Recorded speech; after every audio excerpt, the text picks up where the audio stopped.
ദൈവനാമത്തിന് മഹത്വം ഉണ്ടാകട്ടെ. സ്വർഗത്തിലെ സകല ആത്മീയ അനുഗ്രഹങ്ങളാലും നമ്മെ അനുഗ്രഹിച്ച കർത്താവായ യേശുക്രിസ്തുവിൻ്റെ ധന്യനാമത്തിൽ എല്ലാവർക്കും എൻ്റെ സ്നേഹവന്ദനം. സദൃശവാക്യം 31 പറയുന്ന സാമർഥ്യമുള്ള ഭാര്യയുടെ പ്രവർത്തന ശൈലിയെക്കുറിച്ച് കഴിഞ്ഞ ക്ലാസ്സിൽ നമുക്ക് ചിന്തിക്കുവാനിടയായല്ലോ. സദൃശവാക്യം 31 16 മുതൽ 18 വരെയുള്ള വാക്യങ്ങളിൽ അവളുടെ സാമ്പത്തിക ഉദ്യമങ്ങളെക്കുറിച്ച് പ്രതിപാദിച്ചിരിക്കുന്നു. 16-ാം വാക്യത്തിൽ പറയുന്നത്, അവൾ ഒരു നിലത്തിന്മേൽ ദൃഷ്ടി വെച്ച് അത് മേടിക്കുന്നു. കൈനേട്ടം കൊണ്ട് അവൾ ഒരു മുന്തിരിത്തോട്ടം ഉണ്ടാക്കുന്നു. ഈ വാക്യത്തിൽ അവളുടെ ദീർഘവീക്ഷണം വെളിവാകുന്നു. സ്ത്രീ റിയൽ എസ്റ്റേറ്റ് ബിസിനസ്സിൽ എന്നത് അത്ഭുതം ഉളവാക്കുന്നില്ലേ?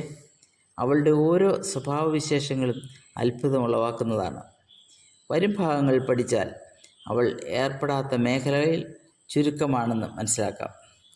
യഥാർത്ഥത്തിൽ അവളൊരു ഓൾറൗണ്ടറായിരുന്നു. ഈ സംരംഭത്തിൽ അവൾ ആരുടെയും സഹായം തേടുന്നതായി കാണുന്നില്ല. നിലം വാങ്ങുന്ന കാര്യത്തിൽ ഒരു യഥാർത്ഥ ബിസിനസ്സുകാരൻ്റെ കാഴ്ചപ്പാട് അവൾക്കുണ്ടായിരുന്നു. നിലം കാണുമ്പോൾ തന്നെ അത് വാങ്ങുവാൻ അമിതാവേശം കാണിക്കുന്നില്ല. ദൃഷ്ടി വയ്ക്കുക എന്നതിൽ നിന്ന് അതിൻ്റെ ഗുണദോഷങ്ങളെക്കുറിച്ച് ശരിയായി പരിഗണിച്ച ശേഷമാണ് അത് വാങ്ങുന്നത്. ഒരു പുതിയ കൃഷിസ്ഥലം വളർന്നുകൊണ്ടിരിക്കുന്ന കുടുംബത്തിന് അത്യാവശ്യമാണെന്ന് അവൾ മനസ്സിലാക്കി. വാങ്ങിയ ഭൂമിയിൽ എന്തു ചെയ്യണമെന്ന് അവൾക്ക് വ്യക്തതയുണ്ടായിരുന്നു. ഉടൻ തന്നെ കാർഷിക വൃത്തി ആരംഭിക്കുന്നു. 2 കാര്യങ്ങളിലും അവൾക്ക് വ്യക്തമായ കാഴ്ചപ്പാടുണ്ടായിരുന്നു: നിലം വാങ്ങുന്ന കാര്യത്തിലും കൃഷി ചെയ്യുന്ന കാര്യത്തിലും. നിലം വാങ്ങുന്നതിന് മുമ്പ് അതിൻ്റെ എല്ലാ വശങ്ങളും സമയമെടുത്ത് പഠിച്ചു. എന്നാൽ വാങ്ങിയ ഭൂമി തരിശായിട്ടിടാതെ ഉടൻ തന്നെ കൃഷി ആരംഭിക്കുന്നു. ഇത് നമുക്കൊരു പാഠമാണ്. നാം ഏത് പുതിയ സംരംഭത്തിൽ ഏർപ്പെടുമ്പോഴും ദൈവസന്നിധിയിൽ ദൈവാലോചന ലഭിച്ചതിന് ശേഷം മാത്രമേ അതിലേർപ്പെടാവൂ. പ്രത്യക്ഷത്തിൽ നല്ലതെന്ന് തോന്നുന്ന കാര്യങ്ങളിൽ ഉടനടി ഏർപ്പെട്ടാൽ അതിൻ്റെ അന്ത്യം പരാജയമായിരിക്കും. ദൈവാലോചനയ്ക്കായി സമയം മാറ്റിവെക്കണം. ദൈവാലോചന ലഭിച്ചാൽ അതിൽ ഉടനടി ഏർപ്പെടണം. വിവാഹം, വിദ്യാഭ്യാസം, ഉദ്യോഗം, അങ്ങനെ വിവിധ വിഷയങ്ങളിൽ ദൈവാലോചന അനുസരിച്ച് മാത്രമേ നാം മുൻപോട്ട് പോകാൻ പാടുള്ളൂ. 17-ാം വാക്യം പറയുന്നത്, അവൾ ബലം കൊണ്ട് അരമുറുക്കുകയും ഭുജങ്ങളെ ശക്തീകരിക്കുകയും ചെയ്യുന്നു. ഈ വാക്യം അവളുടെ കഠിനാധ്വാനം വെളിപ്പെടുത്തുന്നു. കഠിനാധ്വാനം അവളുടെ ശരീരത്തെയും കരങ്ങളെയും ശക്തിപ്പെടുത്തുന്നു. അവളെപ്പോഴും പ്രവർത്തനനിരതയായ ശക്തിയുള്ള ഒരു സ്ത്രീയാണ്. പ്രവർത്തനനിരതയായിരിക്കുക എന്നത് അവളുടെ ജീവിതത്തിൻ്റെ നിഷ്ഠയായിരുന്നു. മുകളിലത്തെ വാക്യത്തിൽ പറഞ്ഞിരിക്കുന്ന മുന്തിരിത്തോട്ടം അവളുടെ പുതിയ പ്രവർത്തന മേഖലയാണ്. ശാരീരിക അധ്വാനത്തിൽ കൂടി അവൾ ശക്തി നേടുന്നു. ശാരീരികാധ്വാനം എന്നത് ദൈവിക പ്രമാണമാണ്. അധ്വാനിക്കുന്നവർക്ക് മാത്രമേ ഫലം അനുഭവിക്കുവാൻ സാധിക്കുകയുള്ളൂ. അതാണ് 128-ാം സങ്കീർത്തനം 2-ാം വാക്യത്തിൽ പറയുന്നത്, നിന്റെ കൈകളുടെ അധ്വാന ഫലം നീ തിന്നും. ഈ സ്ത്രീയും അധ്വാനിക്കുന്നത് ഫലപ്രാപ്തിക്ക് വേണ്ടിയാണ്. ഇവിടെ അവളുടെ ജോലിയോടുള്ള വിശ്വസ്തതയും പ്രതിബദ്ധതയും കാണാം. ദൈവം മനുഷ്യരെ കൊണ്ട് ഉദ്ദേശിക്കുന്നതും ഇതുതന്നെയാണ്. ഏത് സംരംഭത്തിൽ ഏർപ്പെട്ടാലും അതിനോട് പ്രതിബദ്ധതയും വിശ്വസ്തതയും പുലർത്തണം.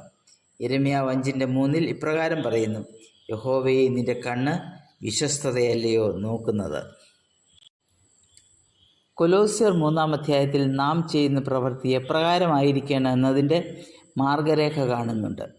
ദൈവം തൻ്റെ മുന്തിരിത്തോട്ടത്തിൽ അധ്വാനിക്കുവാൻ വിശ്വസ്തന്മാരെ അന്വേഷിക്കുന്നു. നാം അതിന് തയ്യാറാണ്.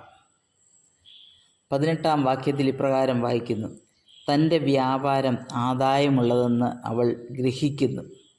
അവളുടെ വിളക്ക് രാത്രിയിൽ കെട്ടുപോകുന്നതുമില്ല. പല സംരംഭങ്ങളിൽ അവൾ ഏർപ്പെടുന്നതായി കാണാം. ഈ സംരംഭങ്ങളുടെ എല്ലാം ലാഭനഷ്ട കണക്കെടുക്കുമ്പോൾ, അതായത് ബാലൻസ് ഷീറ്റ് എടുക്കുമ്പോൾ, അവൾ ഒരു കാര്യം മനസ്സിലാക്കുന്നു: തൻ്റെ വ്യാപാരം ആദായമുള്ളതെന്ന്. മാത്യു ഹെൻറി കമൻട്രി പ്രകാരം പറയുന്നു, she is one that takes pains in duties and takes pleasure in them. അതായത് അവൾ കർത്തവ്യങ്ങളിൽ ജാഗ്രത പുലർത്തുകയും അതിൽ ആനന്ദം കണ്ടെത്തുകയും ചെയ്യുന്നു. നഷ്ടം വരുവാൻ ആരും കച്ചവടം ചെയ്യുകയില്ലല്ലോ. എല്ലാവരുടെയും മുൻപിൽ 24 മണിക്കൂറുണ്ട്. നമ്മുടെ മുൻപിലുള്ള സമയം നാം ശരിയായി വിനിയോഗിക്കണം. ഈ സ്ത്രീ ചെയ്തത് തൻ്റെ അധ്വാനം, വിശ്വസ്തത, ക്ഷമ, ദീർഘവീക്ഷണം തുടങ്ങിയ അദൃശ്യ ആസ്തികളെ, ഇൻടാഞ്ചിബിൾ അസറ്റ്സിന് ഭൗതികമായ ആദായം എന്ന ദൃശ്യ ആസ്തി, അതായത് ടാഞ്ചിബിൾ അസറ്റ്സ് നേടിയെടുത്തു. ഇതുപോലെ നമ്മുടെ അദൃശ്യാസ്തികളായ ദൈവിക ദാനങ്ങളെ കൊണ്ട് നാം എപ്രകാരം ദൈവത്തിന് പ്രയോജനപ്പെടുന്നു നമുക്ക് വിചിന്തനം ചെയ്യാം. അവളുടെ വിളക്ക് രാത്രിയിൽ കെട്ടുപോകുന്നില്ല. ഇവിടെ ആലങ്കാരികമായി പറഞ്ഞിരിക്കുന്നത് പ്രവർത്തന മേഖലയിൽ അവൾ അനുഷ്ഠിക്കുന്ന നിഷ്ഠയെക്കുറിച്ചാണ്. അവൾ വളരെ രാത്രി വരെ അധ്വാനിക്കുന്നു. 15-ാം വാക്യത്തിൽ പറയുന്നത് അവൾ രാവിലെ എഴുന്നേൽക്കുന്നു. ഇവിടെ അർത്ഥമാക്കുന്നത് അവൾ രാത്രിയിൽ വിശ്രമത്തിന് പോകുന്നതിന് മുൻപ് ചെയ്യുവാനുള്ള കാര്യങ്ങളെല്ലാം ചെയ്തു തീർത്തു എന്ന് ഉറപ്പാക്കുന്നു. ഈ കാര്യം അവളുടെ ചിട്ടയായ ജീവിതചര്യ വിളിച്ചറിയിക്കുന്നു. നമ്മുടെ ആത്മീക ജീവിതത്തിലും ഭൗതിക ജീവിതത്തിലും അവശ്യം അനുഷ്ഠിക്കേണ്ട ഒരു സവിശേഷ ഗുണമാണിത്. അപ്രകാരം ചിട്ടയായ ഒരു ജീവിതം നയിക്കുവാൻ ദൈവമായ കർത്താവ് നമുക്ക് ഓരോരുത്തർക്കും ഇടയാക്കട്ടെ. ദൈവനാമം മഹത്വപ്പെടട്ടെ.